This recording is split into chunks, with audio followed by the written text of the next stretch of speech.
Nasa 170 Filipinos sa United Arab Emirates ang may sakit na cancer. Nako, base po yan sa tala ng Overseas Workers Welfare Administration.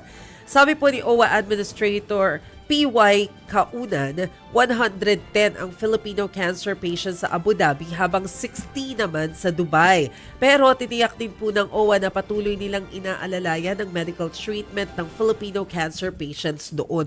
Uy, hindi biro yan Hindi biro. ha. Nakaka-concern Actually, na. hindi ko alam kung paano ang healthcare doon sa Middle East. Yeah. Kaya lang kasi hindi sila residente ng Middle East eh. So, I don't know kung covered yung kanilang workers.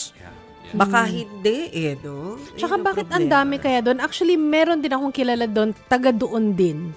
Na may Oo, cancer? may cancer din. Oo. kaya? Bakit? Bakit? Saka the fact lang na yung OWA had to get data about Ibig sabihin, people with madami. cancer. Oo, kaya nga. It's concerning. It's Parang concerning. na-flag, no? Oo. Oo, anong meron? Yes.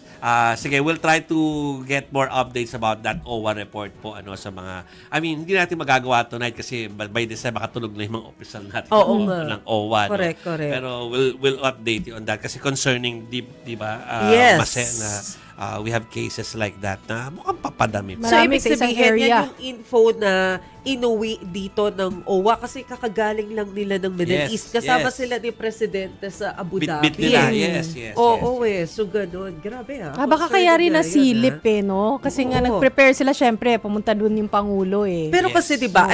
I'm not familiar doon sa lahat ng cases ng OFWs natin sa abroad. Pero sa lahat ng mga kinover natin sa iba't ibang bansa, ngayon lang ako nakakita na meron silang datos ng cancer patients na yun nga eh. OFWs. Parang hinighlight So, talaga diba? ngayon. So, oo. I think baka malaki yung ganitong klase Kumbaga, ng bilang. Baka this is alarming. not usual. Yes. Diba? Yeah. So, we'll give you updates on that kapag meron na kaming nakausap from the OWA po, mga kapatid.